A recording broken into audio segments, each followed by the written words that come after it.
Assalamualaikum warahmatullahi wabarakatuh. Kembali lagi bersama channel Belajar Sejarah 17. Channel yang bukan mengedukasi tapi bersama-sama kita belajar.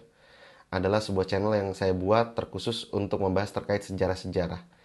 Setelah kita membahas banyak sejarah terkait dengan masa penjajahan kolonialisme baik dari Spanyol, kemudian Portugis, Perancis, Belanda, Inggris hingga Jepang, maka hari ini kita akan membahas tentang era reformasi, era yang paling dekat dengan fase kita saat ini. Karena di video sebelumnya kita secara berkala telah membahas bagaimana era Orde Lama, Orde Baru, dan kali ini kita akan membahas tentang era reformasi. Era reformasi atau era pasca Soeharto di Indonesia dimulai pada tahun 1998. Tepatnya saat kejatuhan Presiden Soeharto yang mengundurkan diri pada tanggal 21 Mei 1998 dan digantikan oleh wakil presidennya yaitu B.J. Habibie atau lebih kita kenal dengan Pak Habibie. Pak Habibie ini sekedar note sangat populer atas filmnya dan saya sendiri tidak cukup menemukan banyak data maupun kemudian raihan-raihan atau kebijakan-kebijakan beliau selama beliau menjabat beberapa saat pasca lengsernya Soeharto. Masa reformasi dalam arti sempit meliputi periode 1998 hingga tahun 2004, yaitu sampai dengan pemilihan umum Presiden Indonesia 2004 pertama kali dalam arti luas. Hal itu berlanjut hingga saat ini. Periode didirikan oleh lingkungan sosial politik yang lebih terbuka. Artinya memang ada masa transisi dari era reformasi hingga tahun 2004 sehingga barulah terjadi demokrasi kebebasan yang sesungguh-sungguhnya. Walaupun memang pasca reformasi memang tujuan utamanya adalah membebaskan dan memberikan hak berdemokrasi yang seluas-luasnya dan sebebas mungkin terhadap masyarakat Indonesia. Isu-isu selama ini, periode ini diantaranya dorongan untuk menerapkan demokrasi dan pemerintahan sipil yang lebih kuat, elemen militer yang mencoba untuk mempertahankan pengaruhnya, Islamisme yang tumbuh dalam politik dan masyarakat umum, serta tuntutan otonomi daerah. Jadi era reformasi itu barulah ada otonomi daerah yang kemudian diperjuangkan dan kemudian diterapkan di Indonesia. Hingga detik ini teman-teman, karena pas saat era Orde Lama maupun Orde Baru semuanya bersifatnya terpusat. Semua ada di pusat, kebijakan, aturan, regulasi, semua ada di pusat. Sehingga pemimpin-pemimpin atau kepala-kepala daerah tidak memiliki otonomi khusus. Makanya itulah yang kemudian diperjuangkan salah satunya oleh Gerakan 98, oleh abang-abang kita para aktivis 98, untuk kemudian memperjuangkan demokrasi. Salah satu komponennya adalah yaitu otonomi khusus atau otonomi daerah yang bersifat prerogatif, yang tidak dipengaruhi oleh kebijakan-kebijakan pusat namun tetap harus saling bersinkronis. Proses reformasi menghasilkan tingkat kebebasan berbicara yang lebih tinggi, berbeda dengan penyensoran yang meluas di era Orde Baru. Jadi memang era reformasi ini bertujuan untuk kebebasan berpendapat, berargumentasi yang jauh lebih luas, lebih bebas dibanding era Orde Baru yang banyak sekali disensor atau penyensoran. Karena di era Orde Baru tidak kita tutup mata bahwa sejarah mengatakan banyak sekali kemudian media-media yang ingin mengungkapkan kritisi-kritisinya harus patuh dan fatsun terhadap pemerintahan, karena kalau tidak akan diblokir, tidak diberikan izin tayang dan sebagainya. Dan ini yang kemudian berusaha dirubah dan diperjuangkan oleh kawan-kawan kita, abang-abang kita, senior-senior kita yang menumpahkan darah, air mata, mengorbankan keluarga untuk memperjuangkan demokrasi yang sesungguhnya dengan istilah era reformasi.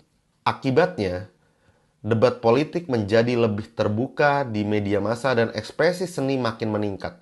Peristiwa-peristiwa yang telah membentuk Indonesia dalam periode ini diantaranya serangkaian peristiwa terorisme, termasuk bom Bali tahun 2002, serta gempa bumi dan tsunami Samudra Hindia tahun 2004 yang waktu itu berlangsung di Aceh. Adapun hal-hal yang melatar belakangi daripada runtuhnya Orde Baru atau masuknya kita pada era reformasi adalah salah satunya adalah krisis finansial Asia yang menyebabkan ekonomi Indonesia melemah dan besarnya ketidakpuasan masyarakat Indonesia terhadap pemerintahan kepemimpinan Soeharto saat itu menyebabkan terjadinya demonstrasi besar-besaran yang dilakukan berbagai gerakan mahasiswa di berbagai wilayah di Indonesia. Dan yang paling membuming atau yang paling terkenal adalah gerakan Semanggi, tragedi Semanggi. Kemudian bagaimana kependudukan atau keberhasilan daripada mahasiswa menduduki gedung parlemen waktu itu. Sehingga dengan lapang dada Pak Harto dengan kesadaran penuh memilih untuk mengundurkan diri.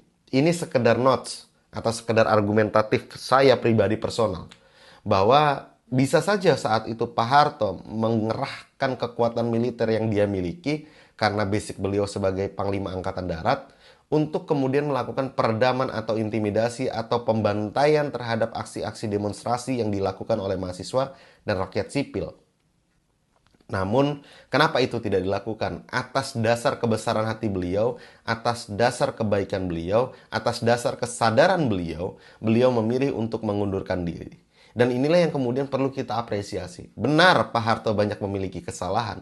Benar beliau banyak melakukan tindakan-tindakan KKN. Tapi kemudian itu tidak serta-merta menjadikan kita untuk membenci para pemimpin kita termasuk Pak Harto. Saya sangat menghormati Soekarno, saya menghormati Pak Harto, saya menghormati Pak Habibie, saya menghormati Bu Megawati, saya menghormati Pak SBY, saya sangat menghormati Pak Jokowi. Artinya apa? Kita sama-sama membangun bangsa ini untuk menjadi yang lebih baik. Dengan apa? Dengan saling berbahu-bahu, saling bergandeng tangan, menjaga persatuan dan kesatuan. Nah, maka itu ada beberapa era fase kepresidenan pasca reformasi yang kemudian saling silih berganti. Di antaranya Pak Habibie. Sedikit tentang masa pemerintahan Pak Habibie, yaitu beliau dilantik sebagai presiden dan melakukan berbagai reformasi politik. Walaupun tadi saya bilang saya tidak banyak mendapatkan informasi, tapi alhamdulillah dalam kanal ini hari ini kita mendapatkan informasi. Beliau memimpin sejak era 98 hingga tahun 99. Pemerintahan Habibie mengesahkan undang-undang partai politik yang mencabut pembatasan jumlah partai politik. Sebelumnya, pada masa Soeharto, hanya 3 parpol yang diperbolehkan, yaitu parpol juga tidak diwajibkan berideologi Pancasila. Hal ini mengakibatkan partai politik bermunculan dan ada 48 diantaranya bersaing dalam pemilihan legislatif 1999. Pada Mei 1999, pemerintahan Habibie mengesahkan Undang-Undang Otonomi Daerah, yang merupakan langkah pertama dalam desentralisasi pemerintahan Indonesia dan memungkinkan provinsi-provinsi untuk lebih berperan dalam mengatur daerahnya. Pers lebih dibebaskan dalam pemerintahan Habibie, meskipun Kementerian Penerangan tetap dipertahankan. Tahanan politik seperti Sri Bintang Pamungkas, Mokhtar Pahan, dan Sana Gusmao juga dibebaskan atas perintah Habibie. Pada era Habibie dilangsungkan pemilihan umum legislatif 1999 yang merupakan pemilihan bebas pertama sejak pemilu legislatif 1955. Pemilu ini diawasi oleh Komisi Pemilihan Umum atau KPU yang independen, bukan komisi pemilihan yang diisi menteri-menteri seperti pemerintahan di era Soeharto. Artinya KPU cikal bakalnya mulai turun atau mulai ada sejak zaman Pak Habibie. Memang ada gebrakan-gebrakan besar zaman Pak Habibie, tapi yang saya katakan adalah saya bukan mengatakan Pak Habibie tidak memiliki peranan-peranan penting. Peranannya sangat amat penting bagi demokrasi kita, tapi saya sayangkan sekali kenapa tidak banyak buku atau kemudian tidak banyak sumber-sumber yang memuat bagaimana detail kinerja beliau selama menjabat sebagai presiden. Karena beliau adalah tokoh yang sangat inspiratif. Kita lihat filmnya jauh lebih banyak ditonton dibanding kita belajar bagaimana beliau membuat pesawat. Pada era Habibie juga diusungnya pemilihan legislatif umum gitu loh. Dan ini tentu menjadi sebuah cikal bakal demokrasi kita. Habibie juga menyuarakan referendum untuk menentukan masa depan Timur Timur. Ini sangat demokratis dibanding eranya Pak Harto yang kemudian sangat tangan besi.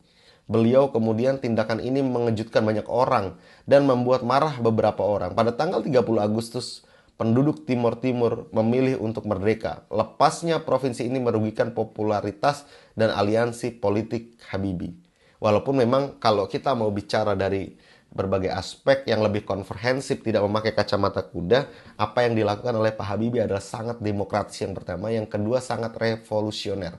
Karena resolusi-resolusi yang dilakukan Orde Baru terbukti tidak berhasil untuk Timur Timur. Sehingga memang kalau halnya gini, Kalau memang sudah waktunya lepas, ya silahkan lepas. Kalau memang cinta tidak harus memiliki, itulah Indonesia terhadap Timur Leste. Lalu kita berlanjut pada masa kepemerintahan Abdurrahman Wahid atau lebih familiar kita sebut Gus Dur pada era 1999 hingga 2001 yang dijuluki sebagai Bapak Pluralisme Indonesia. Pada tahun 99, tepatnya 1999, Abdurrahman Wahid atau almarhum Gus Dur menjadi Presiden Indonesia kabinet pertama yang diberi nama Kabinet Persatuan Nasional. Adalah kabinet koalisi mewakili beberapa partai-partai seperti Partai Demokrasi Indonesia Perjuangan atau PDIP, Partai Kebangkitan Bangsa PKB, Golkar, Partai Persatuan Pembangunan P3, Partai Amanat Nasional PAN, dan Partai Keadilan PK.